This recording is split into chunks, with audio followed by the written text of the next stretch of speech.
지금부터 50년 전 이야기입니다.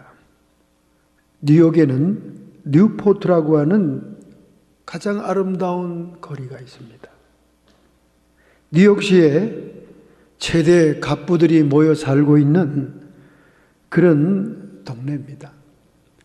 이 동네에 한 갑부가 아름다운 궁궐 같은 저택을 지었습니다. 맨션이지요. 이 건물은 그가 유럽을 여행할 때 베니스에서 참으로 감동적으로 보았던 궁궐, 파라초 도리아라고 하는 궁궐을 그대로 갖다 옮겨놓은 것처럼 건물을 세웠습니다. 그 집 안에는 무호인 방이 있고, 이 무호인이라는 것은 북아프리카 흑인들로서 8세기에 에스파니아, 스페인을 점령했던 사람들입니다. 무호인의 방, 중국 사람의 방, 또 세계의 아름다운 사람들의 방들을 꾸며놓았고, 현대 20세기, 19세기의 거장들이 그렸던 그 그림들을 또 소장하는 갤러리아가 마치 미술 전시관처럼 거대하게 꾸며져 있었습니다. 아름답고 호사스러운 집이었어요. 그런데 이 집이 그 아름다움에 비해서는 주인이 자꾸 바뀝니다. 처음 이 건물을 세웠던 갑부도 얼마 그 집에서 살지 못하고 조사했습니다. 그 후에 주인이 5월 달에 새로 집을 사가지고 들어왔는데 그의 아들이 7월 달에 비명 행사했습니다. 그러자 계속 7년 동안 이 집주인들이 바뀌면서 들어오는 주인들마다 병사하거나 요절하거나 중병에 걸리거나 계속 사람들이 죽어나가는 겁니다. 그래서 부동산 하는 사람들 사이에는 흉가다 하는 그런 소문이 돌게 되어 7년 후부터는 부동산 매물 리스팅에 올라갈 수가 없었습니다. 왜 이처럼 아름다운, 더군다나 베니스의 아름다운 궁궐 팔라초 디루야를 그대로 옮겨놓은 예술 작품 같은 건물이 흉가처럼 되었을까? 원인 조사와 역학 조사를 시티에 있는 전문팀이 들어가게 되었습니다. 그 집은 도시의 수돗물을 끌어서 물을 사용하는 집이 아니었어요. 그 궁궐 같은 집 자체에 너무나 많은 용량의 물이 소용되니까 자체적으로 지하수를 파서 자가수도 기계를 설치해 놨습니다. 그래서 이 역학조사반은 가장 먼저 사람들의 수명과 관계 있고 음식과 관계 있는 물 조사부터 시작했습니다.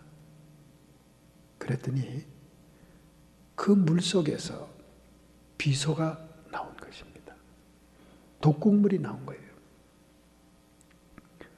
결국 그 자가수도물이 있는 물의 근원을 추적해서 그 지하수를 조사했더니 그 지하수 속에는 독극물이 포함되어 있었던 겁니다. 그래서 그 집에 이사 온 사람들마다, 그 집의 가족들마다 병에 걸리거나 갑자기 죽거나 죽어나가는 일이 일어났다는 거예요. 결국은 어느 날 그 독극물이 있는 지하수가 다 빠져나가면서 그 건물이 땅속으로 사라지고 말았습니다. 물리적으로나 현실적으로나 영적으로도 참 수상한 집이죠. 지하수가 빠져나가는 바람에 땅이 꺼져서 집 전체가 땅속으로 사라지고 말았습니다. 이것이 뉴욕에 있는 아름다운 건물의 최후였습니다. 이처럼 물이라는 것은 우리 인간의 실생활에 빼놓을 수 없는 관계가 있는 것입니다.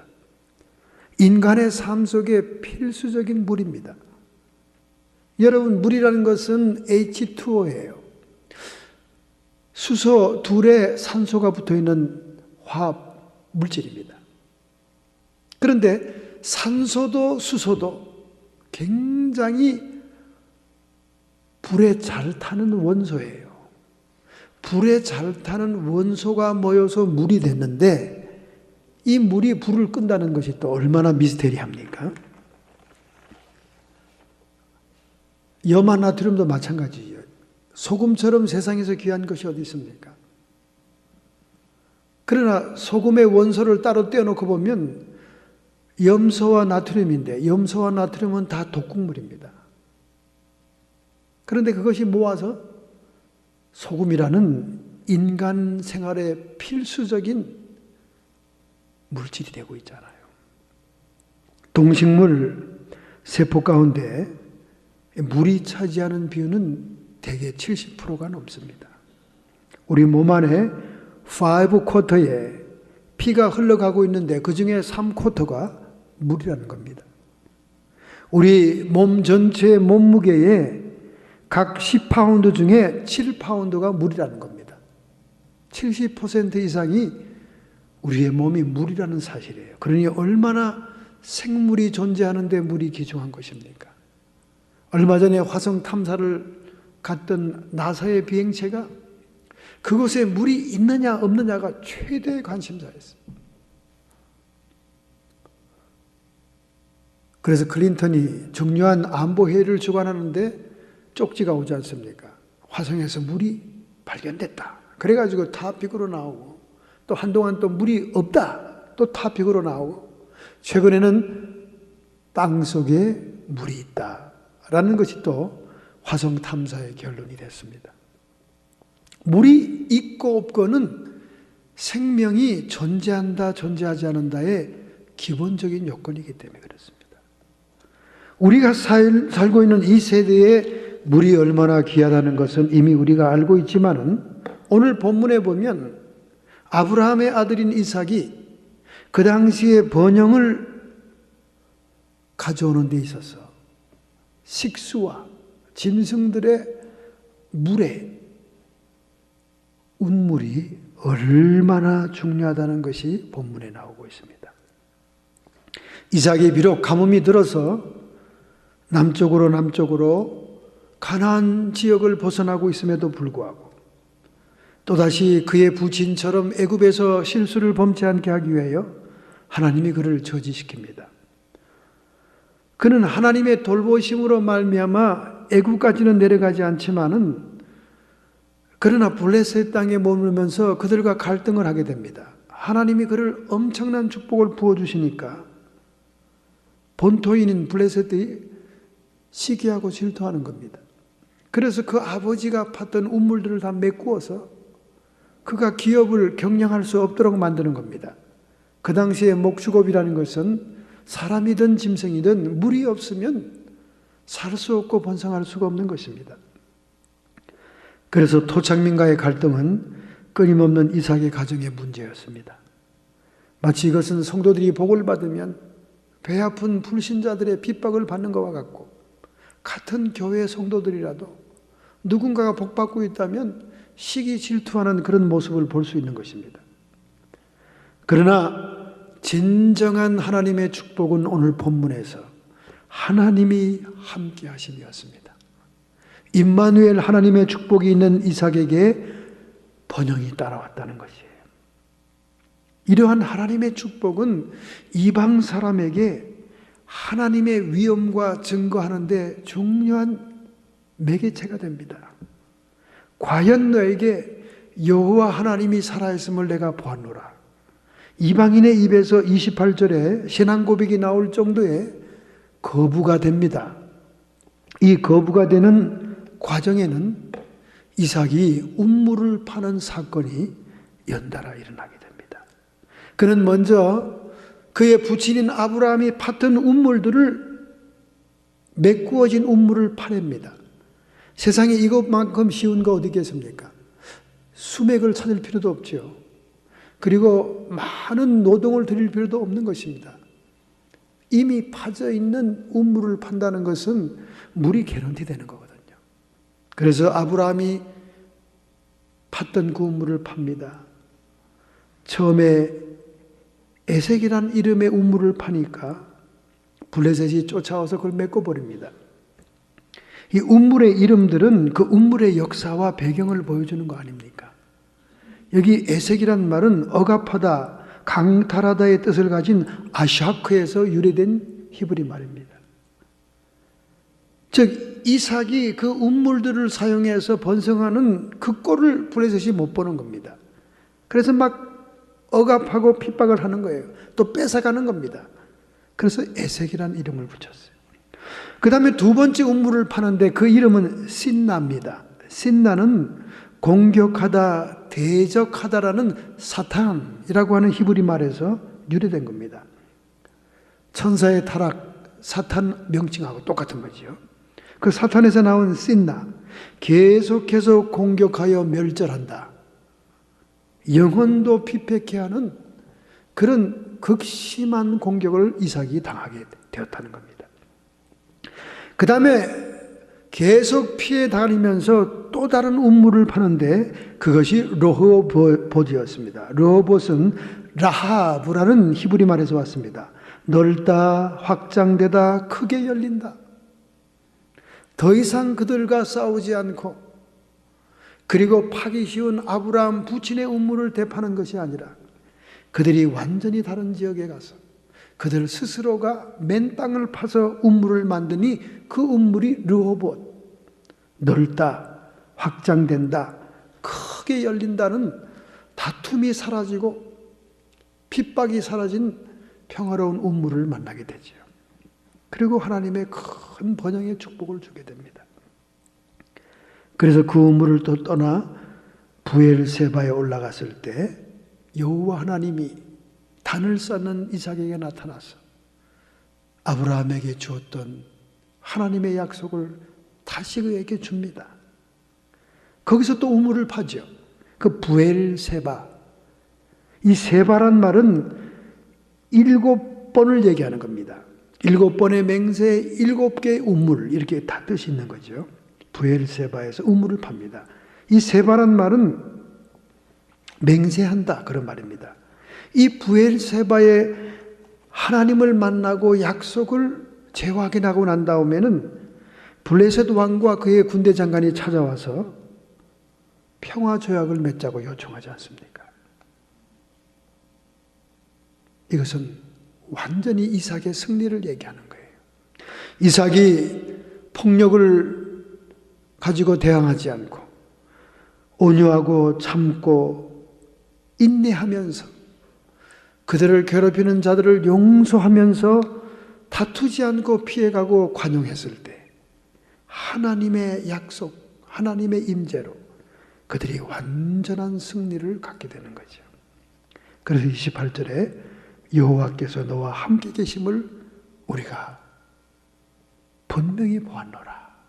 그렇게 이방인들이 도리어 신앙 고백을 할 정도입니다. 이처럼 이삭의 삶은 투명적이었고 그리고 화평을 추구하는 삶이었고 그리고 이 우물을 메꾸면 저 우물로 저 우물을 메꾸면 또 다른 우물로 다투지 않고 다른 곳으로 피하여 신실한 모습을 보여주고 있었습니다. 그렇다면 이 운물을 파는 이 모든 과정과 이 본문의 말씀이 오늘 우리들에게 전하고자 하는 것이 무엇일까? 우리는 생각해 봐야 됩니다. 이 운물에는 크게 두 종류가 있어요. 하나는 땅에서 자기 스스로 솟아오르는 운물이 있습니다. 약수터 같이 말이죠. 이런 운물은 아인이라고 합니다. 아인. 그리고 사람이 일부러 파야만, 깊이 파야만 수맥을 잡아서 나오는 물을 부엘이라고 합니다. 이 두 종류의 팔레스타인 땅에 운물들이 있었어요. 이 팔레스타인 기후는 말이죠. 지중해성 기후에다가 아열대성 기후에다가 사막성 기후입니다. 아주 살기가 척박한 기후예요. 이삭이 이렇게 우물을 파고 다닐 때는 가물었을 때예요. 그러니 얼마나 본토민들과 신경전을 벌였겠습니까? 가물었으니까. 가물었으면 농사도 안 되죠. 가물었으면 짐승도 기를 수가 없지요. 가물었으면 사람들의 식수도 모자라지 않습니까? 자, 그러면 우리가 첫째로 봐야 될 말씀이 있습니다. 본문 19절을 보겠어요. 본문 19절 상반절을 보겠습니다. 이삭의 종들이 골짜기에 파서 셈의 근원을 얻었더니, 할렐루야. 이삭의 종들이 골짜기에서 셈의 근원을 얻었다. 여러분, 셈의 근원이라는 것은 먼 곳에 있지 않았습니다. 그들이 살고 있는 골짜기에 있었다는 거예요. 여러분과 저의 셈의 근원도 먼 곳에 있지 않습니다. 우리 안에 존재한다는 것을 깨달아야 돼요. 할렐루야. 미국의 유명한 성공의 신학자인 제임스 파커가 있습니다. 신학대학을 다니면 이분의 책을 안 읽고는 졸업하지 못합니다. 이 제임스 파커는 너무나 유명한 신학자입니다. 성령에 대해서, 성부에 대해서, 성자에 대해서 이렇게 많은 조직신학적인 책을 쓴 분이죠. 이분이 예수님께서 유대 광야에서 시험받던 곳을 찾아갑니다. 현장에서 자신의 신학을 느껴보고자 하는 마음에서 찾아가지요. 성지순례를 한 겁니다. 그런데 그만 유다 광야에서 자동차가 고장이 났어요. 유다 광야는 뙤약빛입니다. 완전 사막이에요. 그래서 그는 자신들을 구조할 사람을 기다리다가 마지막 남아있는 콜라 한 병을 먹고는 열사병으로 임종을 하게 됩니다. 참으로 안타까운 유명한 신학자가 예수님이 시험받던 유다 광야를 순례하다가 물이 없어 갈증 속에 열사병으로 죽게 된 겁니다. 이처럼 우리 인생이라는 것은 광야에 처한 목마른 인생과 같습니다. 제가 항상 강조했지 않습니까? 에덴 동산에서 광야로 나온 인생이다. 가시덤불과 엉겅퀴가 바람에 날리고 얼굴에 이마에 땀방울이 흐르지 않으면 먹고 살 수 없는 그런 저주가 따르는 인생이라 그 말입니다. 이런 목마른 인생은 아무리 목마르다고 해서 바닷물을 퍼마시면 마시면 마실수록 갈증은 더한 것입니다. 여러분, 이 지구상의 바닷물이 97%예요. 97%. 2.7%가 민물입니다. 이 흔해 빠진 바닷물이라고 해서 우리가 바닷물을 마셨다가는 갈증에 목이 다 죽는 겁니다. 거대한 강물인 아마존 강입니다.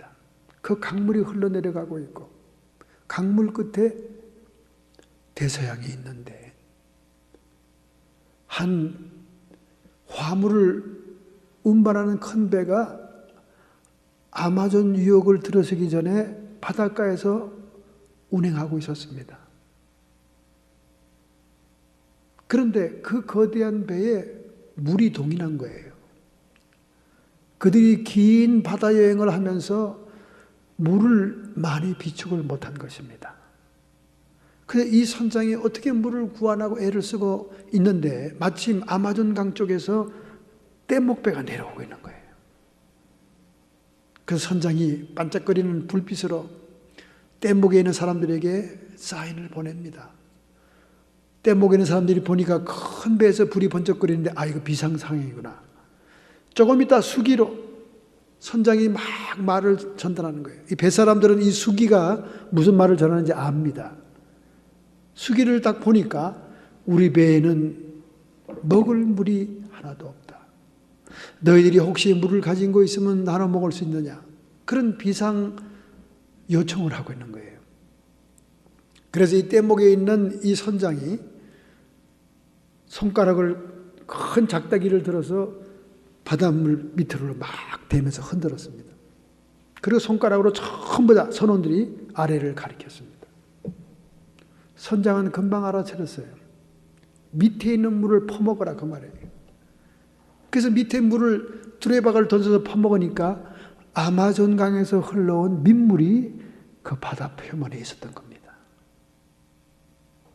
그래서 그들은 아마존 강에 먹을 수 있는 물 위에 떠가지고 몇 날 며칠을 목말라 했던 것입니다. 여러분, 우리 현대인들이 육신적인 목마름은 건강 자각을 합니다. 그러나 영적인 목마름은 자각하지 못합니다. 그렇게 목사님들이 단에서 말씀을 증거해도 그 말이 그냥 한 귀로 와서 한 귀로 흘러갑니다. 그리고는 정작 일을 당하면 사역자들을 원망하잖아요. 자기들을 위해서 기도를 안 해줘서 그렇다. 자기들을 위해서 경고를 안 해줘서 그렇다. 자기들을 위해서 말씀을 주지 않아서 그렇다. 얼마나 원망들 합니까? 막상 일을 당할 때 그들이 원망 불평하면서 야단법석을 피지 않아요. 그것은 영적인 목마름에 대한 자각이 없기 때문에 그렇습니다. 사무엘상 23장에 보면 다윗 임금이 블레셋 군대와 전장에서 대치하고 있을 때 베들레헴 성문 곁에 있는 샘물 약수를 마시고 싶었습니다. 어릴 때부터 마시던 그 물 기억이 난 거예요. 그래서 자기도 모르게 쭝얼쭝얼 저 베들레헴 성문 곁에 있는 그 물이 기가 막히고 시원하고 맛있는데 쭝얼거리는데 자기의 신복인 3명의 용사가 불같이 적진을 뚫고 들어가서 베들레헴 샘물 곁에 있는 약수를 떠온 거예요. 산길석에서 바라보니까 그들이 위기를 넘어가면서 적진 속으로 들어갔다 온 거예요. 다윗은 금방 후회를 합니다. 나의 무모한 욕망이 새 용사를 죽일 뻔했구나. 이 물은 용사들의 피야. 자기 가슴을 칩니다.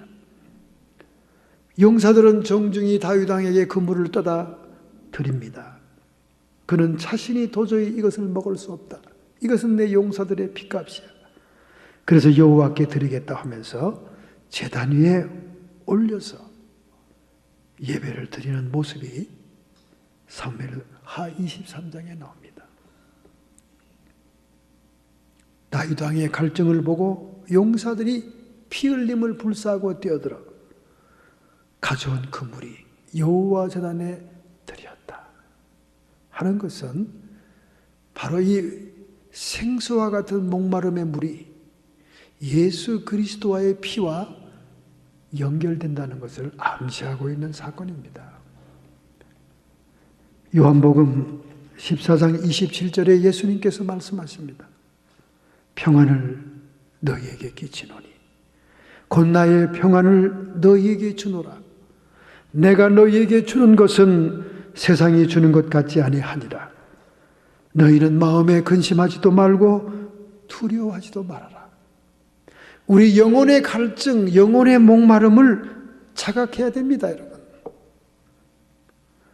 식사는 안 하도 배고픔인 것을 알면서 하나님의 말씀은 보지 않아도 목마름을 모릅니다. 영의 목마름을 깨달아야 돼요. 철학자 임마누엘 칸트는 마지막 임종할 때에 생수 한 컵을 달라고 부탁합니다. 자신이 목마르다고 얘기했습니다. 평생 동안 진리를 추구했던 학자가 아닙니까? 그에게는 진리에 대한 끊임없는 목마름이 있었습니다. 그렇다면 십자가상에서 예수님께서 내가 목마르다 한 것은 무엇일까요? 임마누엘 칸트처럼 진리에 대한 목마름일까요? 아닙니다.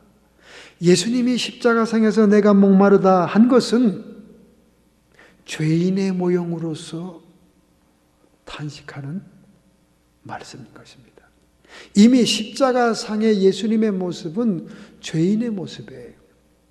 예수님께서 그 목마르다는 말을 대신해 주지 않았다면 수많은 죄인들이 지옥으로 떨어지면서 목마르다고 할 것입니다.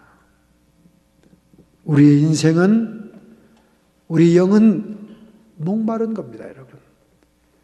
영적으로 목마름을 우리가 깨달아야 됩니다. 그런데 이 목마름이,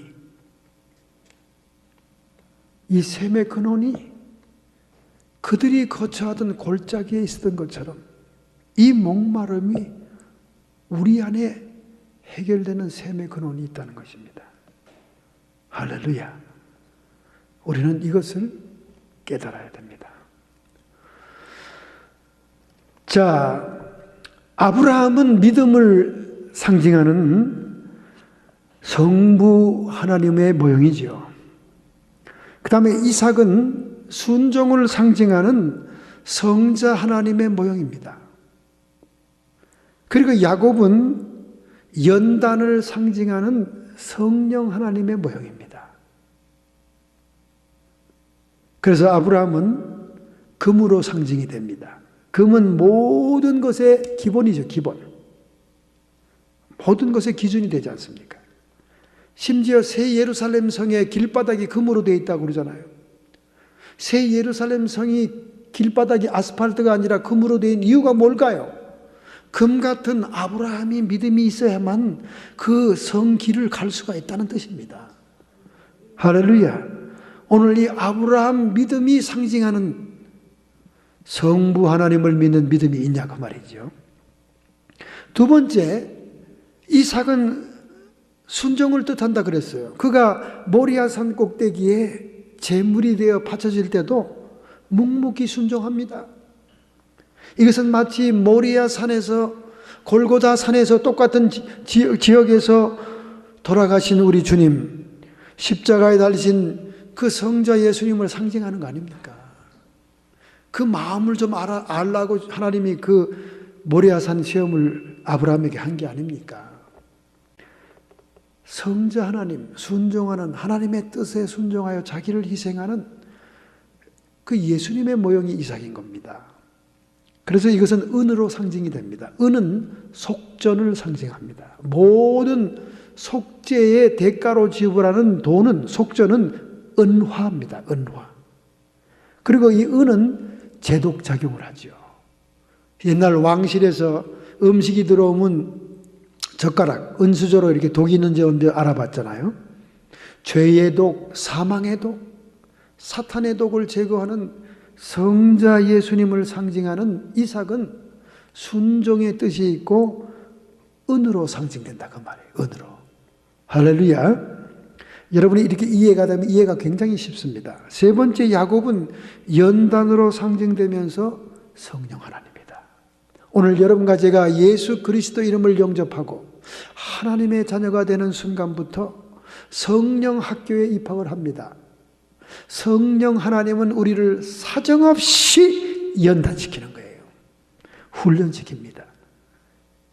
그래서 야곱은 21년간 얼마나 고생합니까? 그의 인생 120년이 나그네와 같은 험한 인생이었다고 이집트 바로 왕에 가서 고백하잖아요. 야곱처럼 험난한 인생이 있습니까? 성령 하나님을 상징하는 거예요. 성령이 우리에게 오시면 우리는 연단 속에 들어가는 겁니다. 그래서 보석으로 상징이 돼요. 여러분, 세상의 보석들은 다 땅 속에서 광물이 엄청난 지압과 지열에 의해서 연단돼서 생긴 거예요. 다이아몬드가 금보다 더 강하고 더 센 것은 저 지하에서 탄소가 엄청난 지압과 지열을 받아 보석이 된 거예요. 연단 받는 겁니다. 그래서 야곱의 하나님은 연단의 하나님, 성령 하나님을 뜻합니다. 여러분이 성령의 인도를 받고 성령과 함께 살고 있다면 여러분은 지금 훈련받고 있는 거예요. 연단 학교에 들어가 있는 거예요. 편할 날이 없습니다. 여러분이 좀 형통하고 편할 것 같아 하면 또 연단이 또 찾아옵니다. 그래서 우리의 겉사람이 깨어지는 그 순간까지 우리의 겉사람은 남는 게 없어요. 남는 게 없습니다. 여러분과 저의 겉사람은 점점 세월이 갈수록 제로를 향해서 가는 거예요. 할렐루야. 이 사실을 여러분 믿어야 됩니다. 여러분 태어날 때 제로로 태어났죠? 제로로 태어났습니다. 여러분 갈 때 어떨까요? 제로로 가죠. 제로로.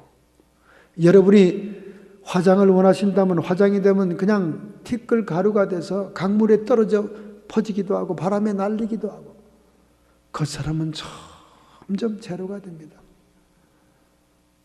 20, 30대, 40대까지만 해도 야망에 불타고 무언가 세상에서 출세 공명을 이루려고 몸부림을 치죠. 탱크와 같습니다. 젊은 사람들의 기세는 무서워요.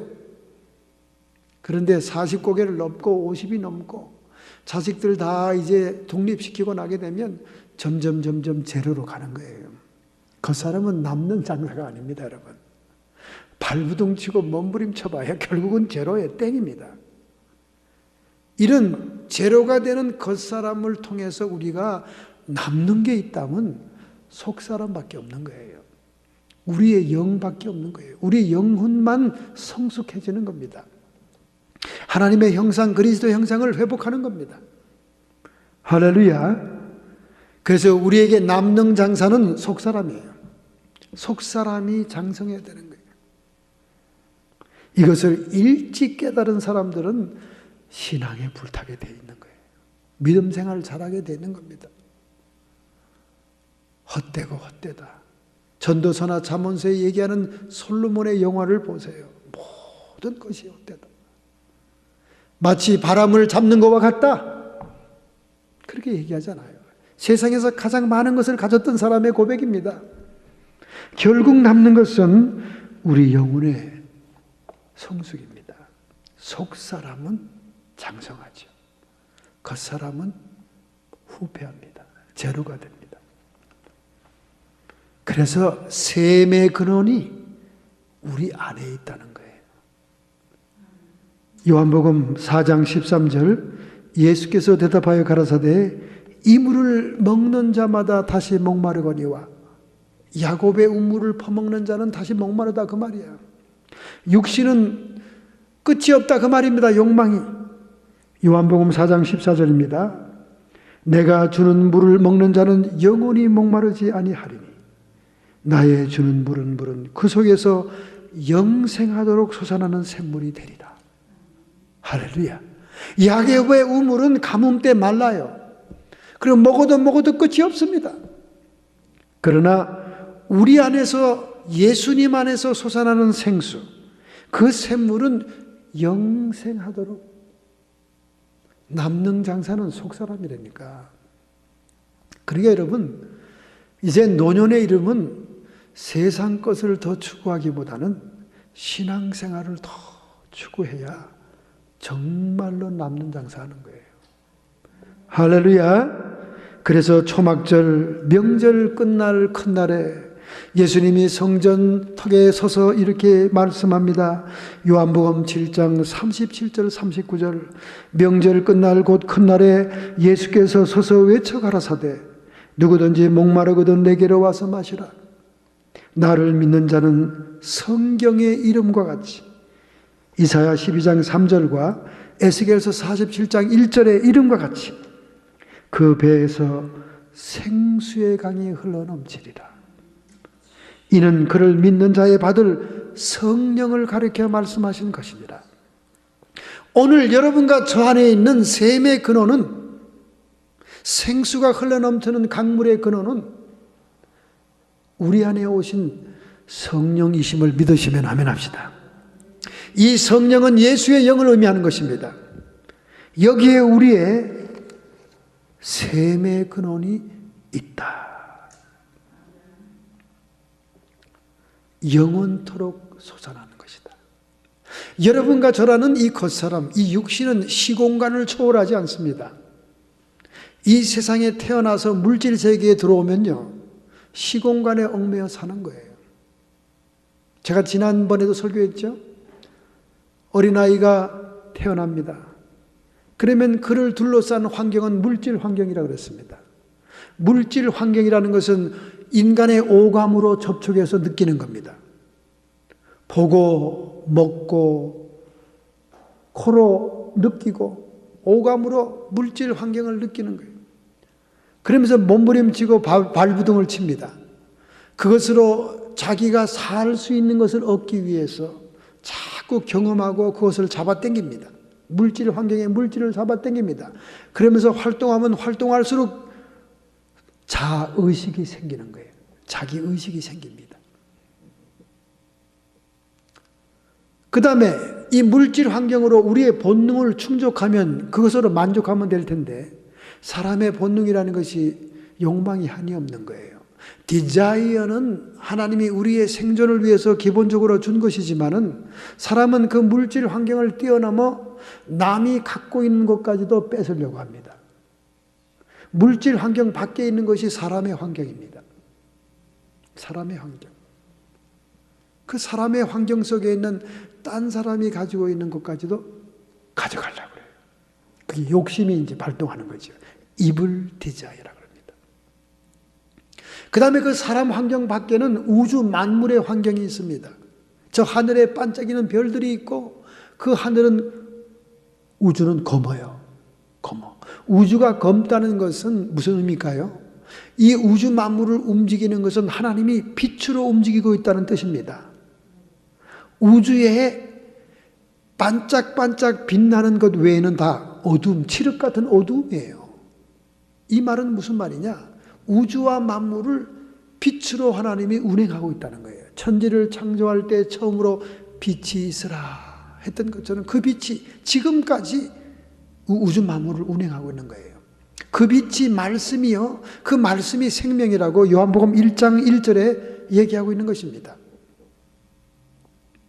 그런데 우리가 물질 환경을 발부둥치면서 쟁취하고 얻으며 자의식을 키워나가도 또 사람들에게서 무언가를 얻고 뺏고 하려고 하더라도 밖으로 나가고 나갈수록 문제에 봉착합니다. 갈등에 봉착해요. 힘들어요. 오늘 보세요. 이삭이 마땅히 자기 아버지가 팠던 우물입니다. 그건 자기 거거든요. 자기의 유산입니다. 그런데 블레셋이 와서 그걸 메꿔요. 그리고 뺏어갑니다. 이 갈등 관계. 이것은 여러분 역사적인 사건이요. 하나님의 이삭의 번영과 축복, 하나님의 약속을 성취하는 걸 보여주는 사건이기도 하지만은 오늘 21세기 성도들에게 영육의 갈등을 보여주는 겁니다. 블레셋은 겉사람을 상징해요. 이삭은 속사람을 상징합니다. 운물을 놓고 다투고 있습니다. 우리 안에 셈의 근원인 운물, 생수, 근원, 성령이 와 계십니다. 예수의 영이 와 있어요.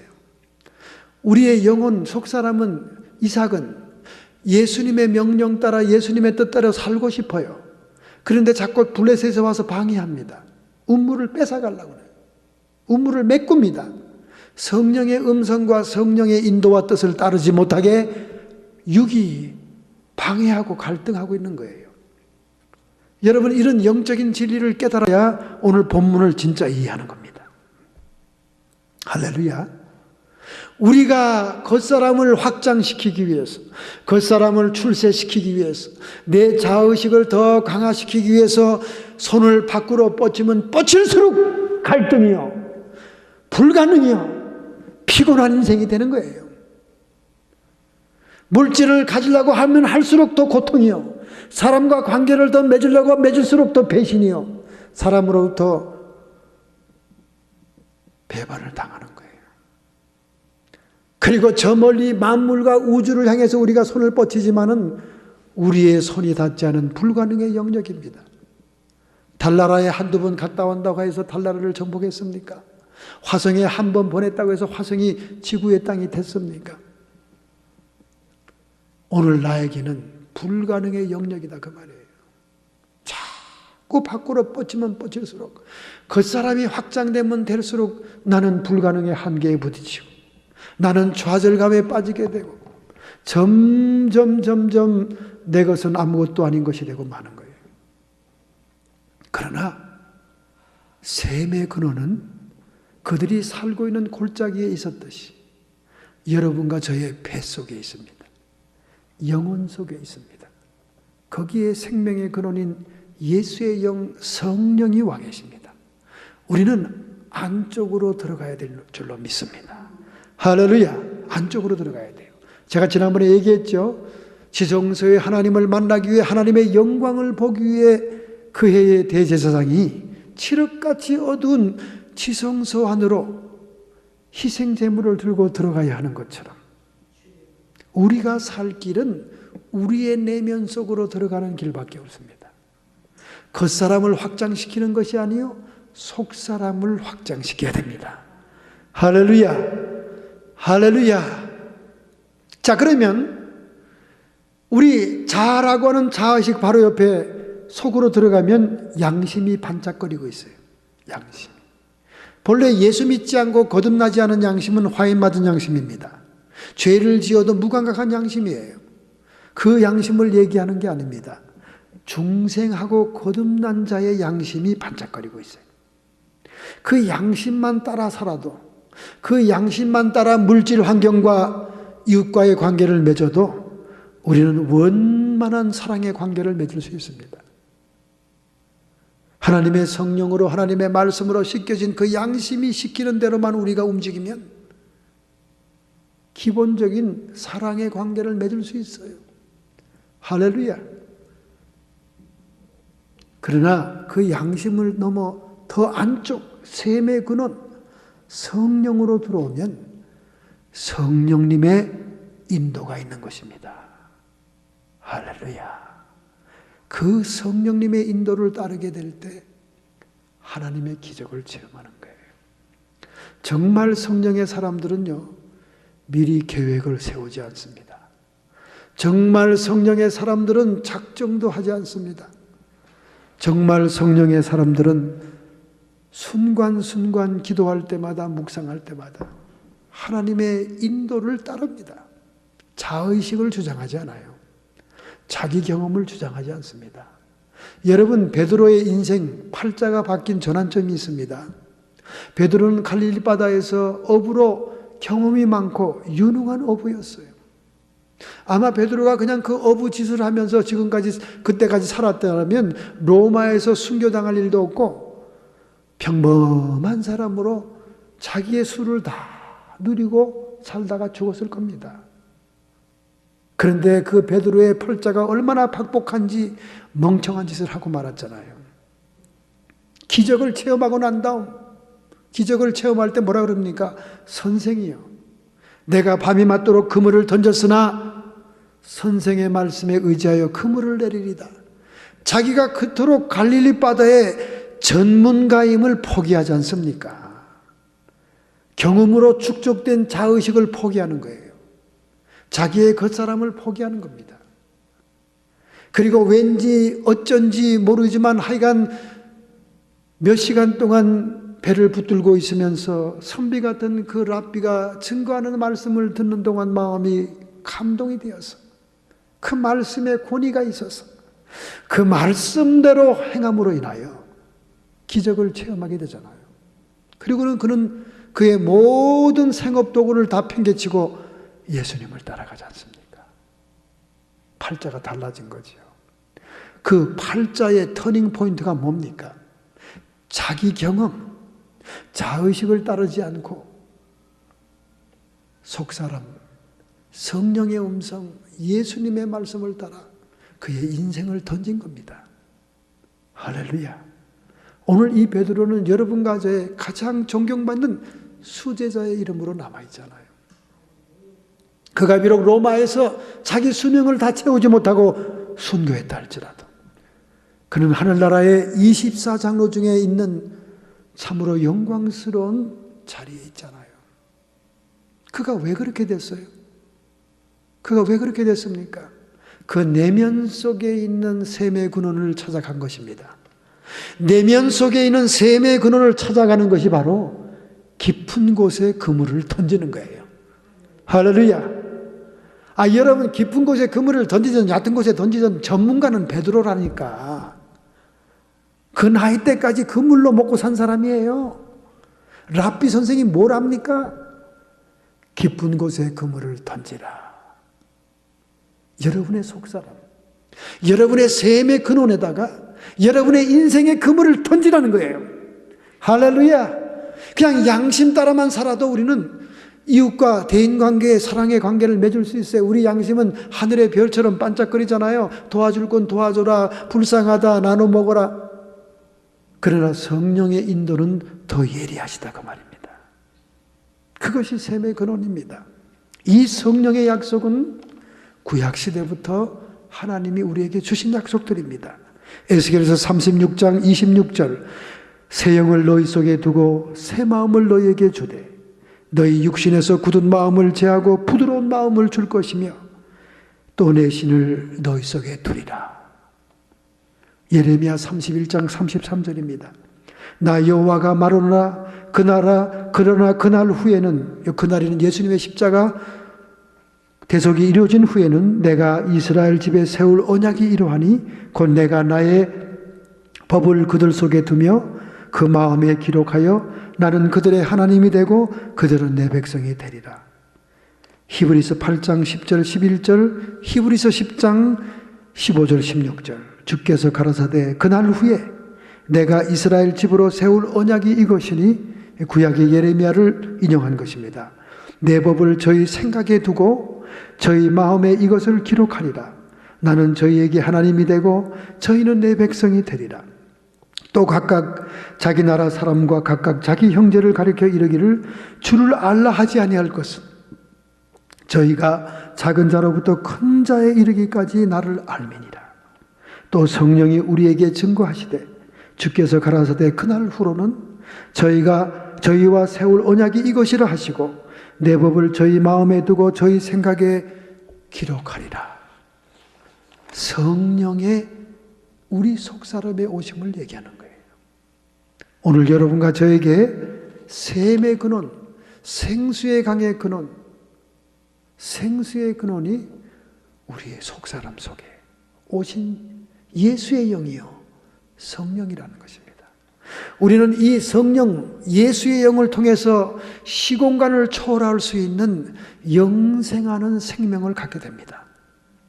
할렐루야.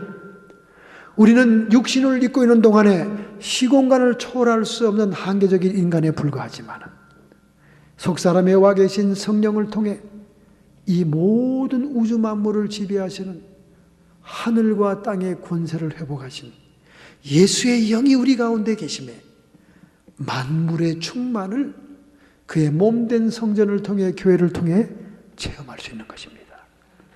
할렐루야. 그러므로 우리는 우리의 내면 속으로 들어가야 돼요. 그것이 남는 장사입니다.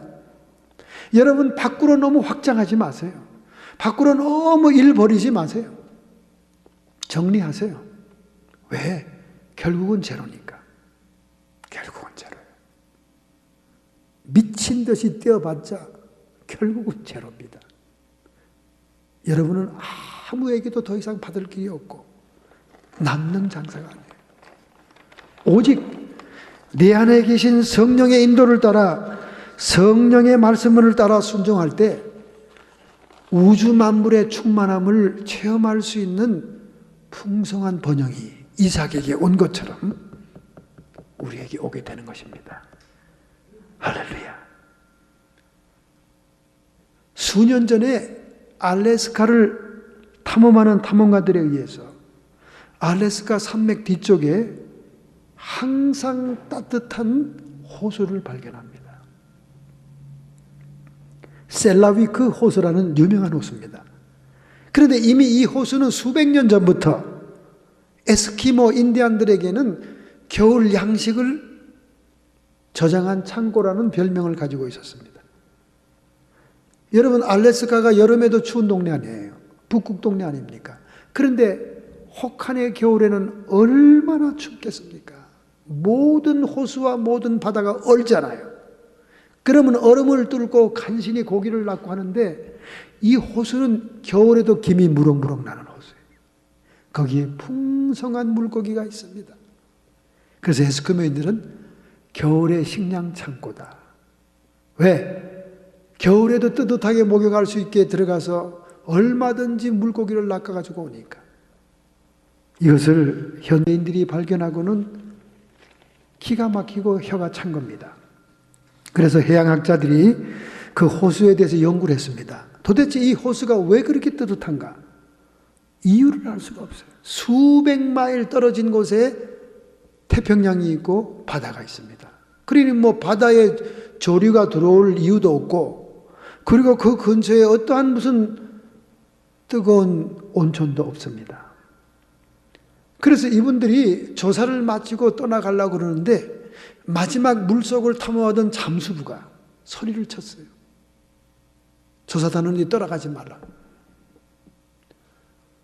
호수의 골짜기 저 밑에 동굴이 발견된 겁니다. 동굴이.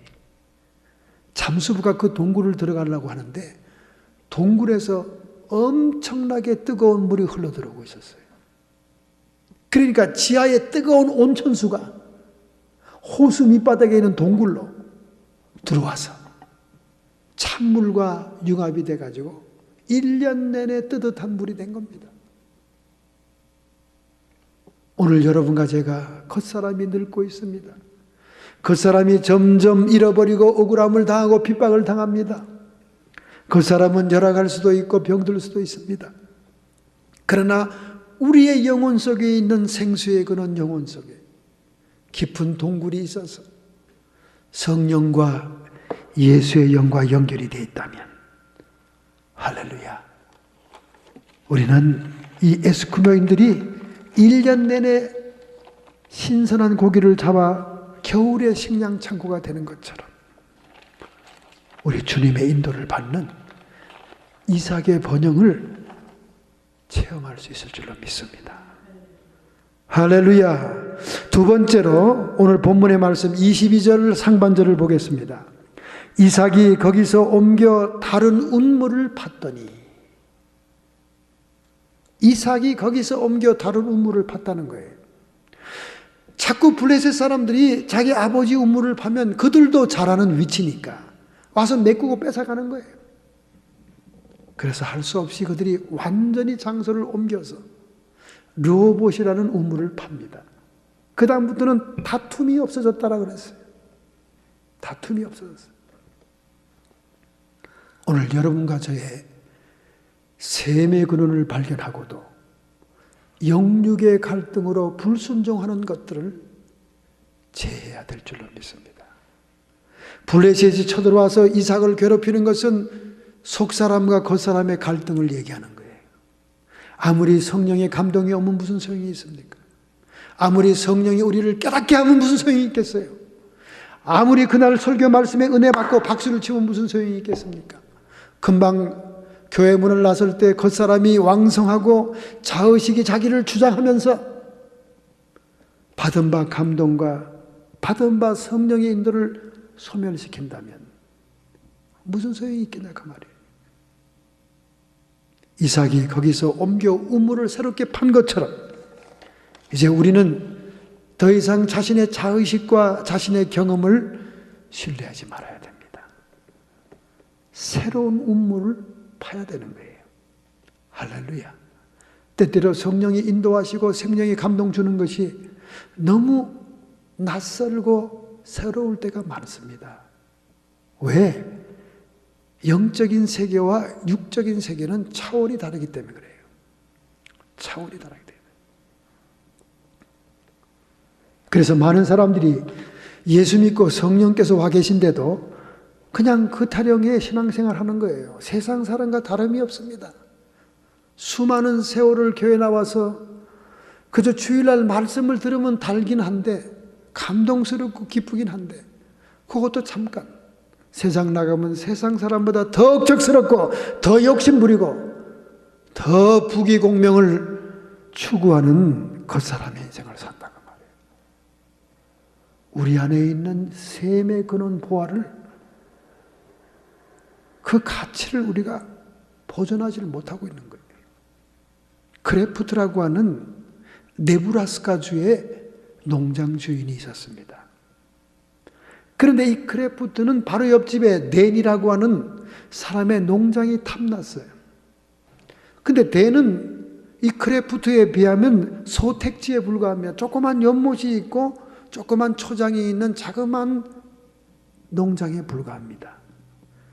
그런데 어느 날 전문적인 지질학자들의 정보에 의해서 대내 목장 지하에 유리를 만드는 실리콘 모래가 엄청나게 매장됐다는 사실을 듣게 됩니다. 그 얘기를 들은 크래프트는 자기 목장은 안중에도 없고 대내 목장이 탐나기 시작합니다.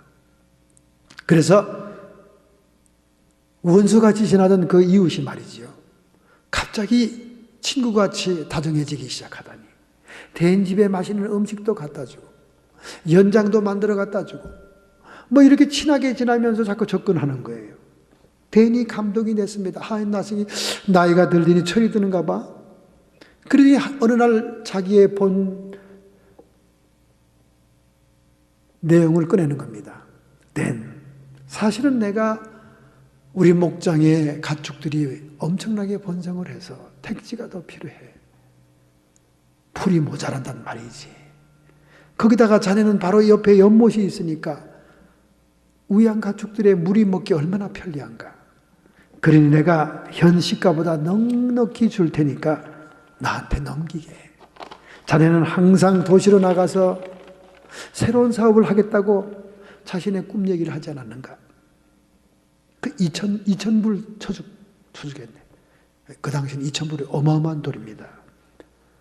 그러니까 이 대인이 들으니까 자기가 평상시에 상상하던 돈보다 더 많은 돈을 쳐주니까 진짜야? 그들이 계약을 서로 하게 된 거예요. 결국은 크래프트가 대인의 목장을 차지했습니다. 크래프트는 단순히 연못물과 초장의 탐나서 한 게 아니잖아요. 그 밑에 엄청난 양의 실리콘이 있는 것을 알고 있었기 때문입니다. 대인이 그것을 매매하고 떠나자마자 그는 곧 실리콘을 개발하기 시작합니다. 그 소식을 들은 대인이 달려왔습니다. 속았구나. 그래서 그는 법정에 고소를 하죠. 변호사들을 샀습니다. 구매인이 정보를 발설하지 않은 것이 매매에 문제가 생길 수 있는데 굳이 가르쳐줄 의무는 없다고 변호사가 얘기를 합니다. 그 말에 대해서는 판사도 수긍을 합니다. 자기만 알고 있는 정보를 가지고 유리한 매매를 이끌어내는 것은 그 하나의 상거래니까 괜찮다고 얘기하는 거예요. 그러나 재판이 계속되면서 점점 크래프트에게 불리해지기 시작합니다.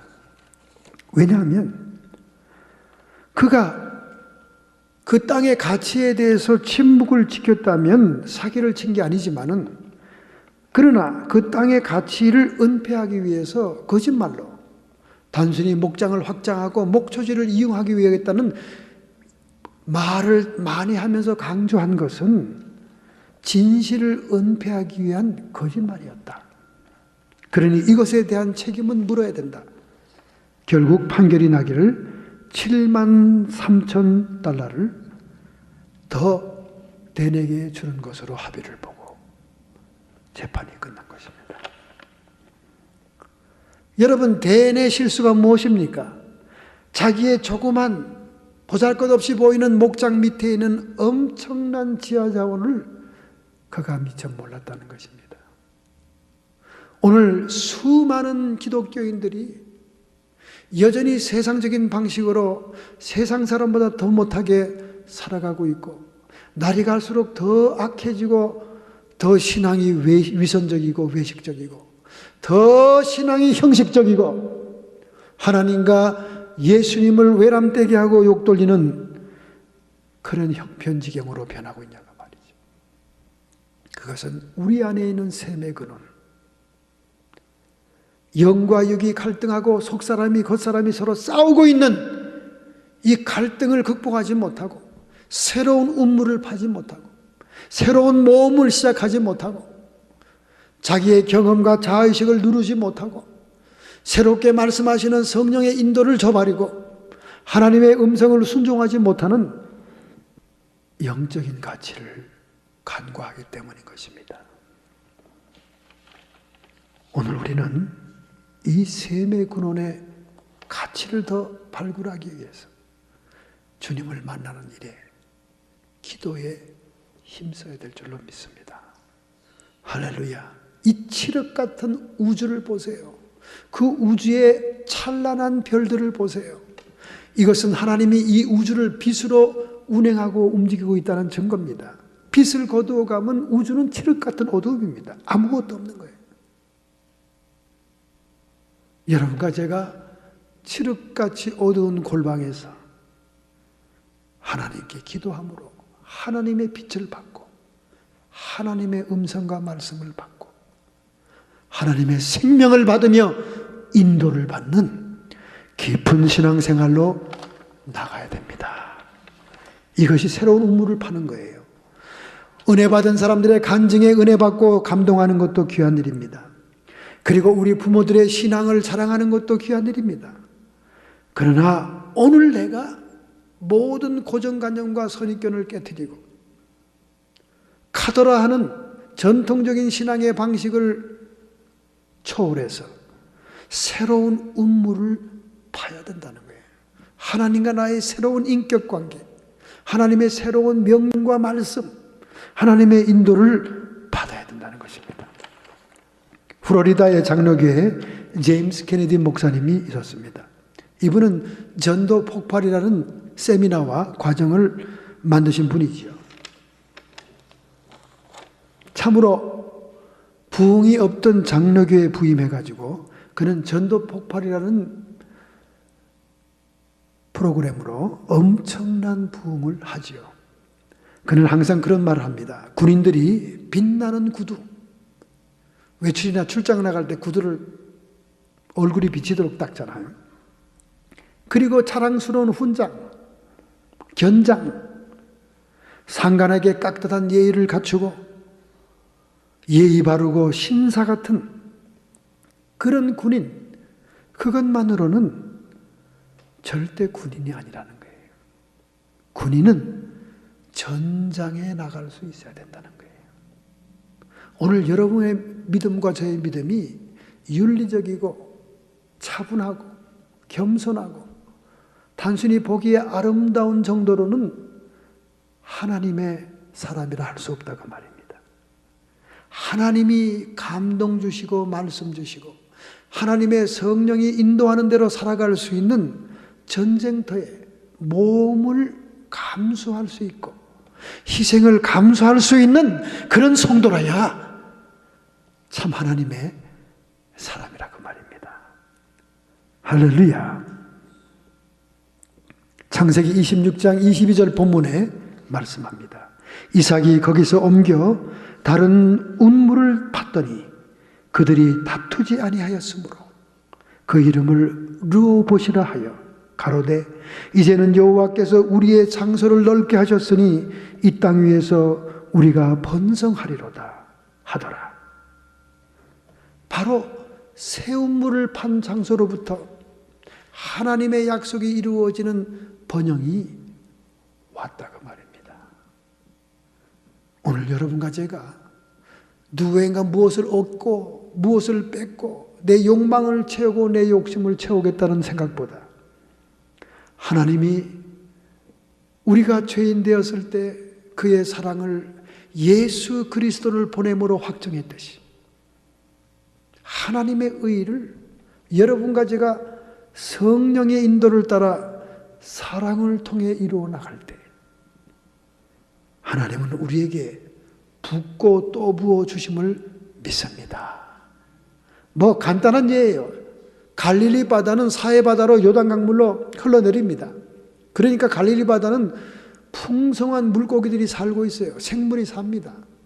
그러나 요단 강물을 받아들이는 사해는 한 방울도 밖으로 내보내잖아요. 그러니 그 물이 뜨거운 뙤약빛에 증발되어 소금바다가 되고 맙니다. 여러분과 제가 성령의 감동과 인도를 따라서 모험적인 신앙생활을 하게 될 때 하나님은 부어주고 더 풍성히 넣어주는 겁니다. 할렐루야. 하나님의 나라와 하나님의 의는 사랑으로 이루어지는 거예요. 바로 이 이삭이 관용과 용서와 이해와 비폭력으로, 양보로 하나님의 번영의 축복을 받고 있듯이, 블레셋 사람들이 와서 그들이 평화의 맹세 조약을 맺으면서 굴복하듯이 정말로 큰 승리가 다가오게 되는 것입니다. 여러분과 제가 우리 내면 속에서 말씀하시고 인도하시는 샘의 근원, 생수의 강의 근원 되시는 예수의 영, 성령의 인도에 더 이상 다툼이 없고 더 이상 갈등이 없게 되면 그것이 하나님의 영광을 보는 장소, 하나님의 번영을 보는 장소가 될 줄로 믿습니다. 할렐루야. 어때요, 여러분? 최근에 우리 동네 전사님이 전화 왔다고 그러는데, 그분은 저에게 기도 부탁을 여러 번 했습니다. 10년 전에도 했고 7년 전에도 했고 최근에도 했습니다. 그 기도를 응답을 받아줬어요. 자기가 아주 말하는 기도에 아주 구체적인 응답을 하나님이 줬습니다. 그런데 안 들었어요, 그 당시. 안 되고 지금 와서 다 이렇게 상황이 변화됩니다. 그래서 사모가 추궁했습니다. 아니, 목사님이 벌써 7년 전에 응답을 받아주는데 그때는 안 듣다가 지금 와서 또 무슨 소리입니까? 아마 그때는 제가 남의 얘기를 잘 듣지 않는 그런 습관이 있습니다. 아니, 남의 얘기를 듣지 않을 거면 왜 목사님이 피나게 기도하도록 기도 부탁을 하는 거예요? 목사님의 기도의 응답을 들어보고 내가 합당하고 괜찮으면 그냥 들어주고, 내가 불편하고 싫으면 노 땡큐. 그거는 하나님의 뜻을 구하는 자세가 아닙니다. 그럼 하나님의 뜻을 순종하는 자세가 아니에요. 이미 7년 전에 하나님은 어떻게 하라고 결론을 주어서 주의 종을 통해 응답을 주었건만 그때는 노 땡큐. 그때는 자기가 유리하고 이익되는 것이 있기 때문에 그대로 지나다가 이제 와서 딴 그 옛날의 응답을 그대로 지금 실천한다 그 말이에요. 이게 영육의 갈등이에요. 블레셋 군대가 찾아와서 생수의 근원 운물을 뺏어가는 모습인 겁니다. 하나님이 분명히 샘의 근원을 보여주었건만, 이렇게 하라고 명령을 주었건만 자기 겉사람의 이익을 따라, 자기 명예를 따라, 자기 좋은 걸 따라 그때는 갈등하고 그 음물을 도로 맺고 묻어버린 거예요. 말을 안 듣는 거예요. 그래서 새 음물을 바라는 거예요. 그래서 새 음물. 내 생각에는, 내 자의식에는, 내 경험대로, 내 형편과 내 이해관계는 이것이 더 유리하지만은 하나님이 그 말씀 하신다면 주님의 말씀에 순종하는 것. 이게 새 음물을 파는 겁니다, 여러분. 할렐루야. 나에게 미치는 장사 같고 나에게 불리한 것 같아도 하나님의 말씀이라면, 아니 목사님한테 기도 부탁해서 목사님이 며칠 몇 날을 그냥 자기의 문제처럼 막 창자를 뒷걸어가며 기도해서 응답을 받아주면 아멘 할렐루야 하고 순종할 생각 안 하고 요리저리 칼질하고 도마질 해가지고 지 편리한 대로, 이건 하나님을 멸시하는 행동이죠. 중국의 순나라에 임금이 있었습니다. 순임금 유명한 사람이잖아요. 이 임금이 만조백관 신하들에게 망태기를 다 하나씩 줬어요. 여러분, 망태기가 뭔지 알죠? 숭숭하게 아무것도 담기지 않은 망태기를 줬습니다. 그러고는 지금 새로 판 궁궐 한가운데에 있는 큰 운물에 가서 그 망태기로 물을 길러내라. 그렇게 명령을 한 거예요. 그러니까 이 신하들이 전부 다 망태기를 보더니 코웃음을 치고 웃는 거예요. 그 망태기로는 물을 뜰 수가 없는 겁니다. 물을 뜰 수가 없어요. 그러니까 아예 그 신하들이 망태기를 들고 아무도 궁궐의 큰 사각형으로 된 운물대에 가지도 않고 집으로 다 가버렸어요. 그럼 뭐 해보나 마나 물을 퍼낼 수도 없는 건데 이거 이 임금이 장난치는 거다. 그런데 그 중에 좀 모자란 신하가 있었습니다. 그는 우직하게 임금이 시킨 명령이기 때문에 물이 떠지지 않은 삼태기를 가지고 그 시간부터 밤늦도록 그 우물에 허리까지 집어넣어서 물을 퍼내기 시작하는 겁니다. 근데 물이 퍼집니까? 어디 그냥. 물을 뜰라 그러면 씩 다 빠지는데. 그러나 행동만 하는 거예요. 행동만. 물을 퍼내겠다 행동만. 그 자리에 아무도 온 신하가 없어요. 자기 혼자입니다. 자기 혼자 하면서도 속으로는 웃음이 나왔습니다. 아, 임금님이 참 괴상한 걸 다 시키는구나. 웃음이 나왔어요. 그러나 임금님의 명령 아닙니까? 날아가는 새도 떨어뜨리는 명령인데 집으로 간 신하들이 참 용기 있는 사람이라고 생각하면서 그냥 허리가 다 들어가도록 그 물을 떠내면서 그냥 헛손질만 하고 있는 거예요. 하루 온종일. 그러나 이제 어두워지고 밤이 되니까 해가 기우니까 자기가 잘못하다가 빠질 정도가 되겠는 거예요. 그래서 내일 다시 아침에 와서 하지. 그리고는 마지막 삼태기를 넣고 물을 뜨려고 이렇게 보고 하는데 얼굴이 운물에 이렇게 들어갔잖아요. 그죠? 그런데 대낮에는 빛이 반사돼서 아무것도 보이지 않는 그 물이 있는데 밤에는 어두워지니까 그 물 한 속에 번쩍이는 황금이 보이는 거예요. 운물이 깊지 않았어요. 그래서 얼른 그는 아하, 임금님께서 이 금을 찾으려고 그러셨구나. 그래서 다른 옆에 있는 뚜루박을 넣어서 그 황금을 막 긁었습니다. 안 담기지요, 잘. 그래서 막 애를 써서 겨우 두 손에 움켜쥐는 큰 황금을 뚜루박에 담고는 보재기에 잘 싸가지고 궁궐에 한 방에 보관해 놓고 그 다음날 궁궐에 들어왔을 때 많은 만조백관들이 조회를 할 때 그가 들고 임금님 앞에 갖다 드렸습니다.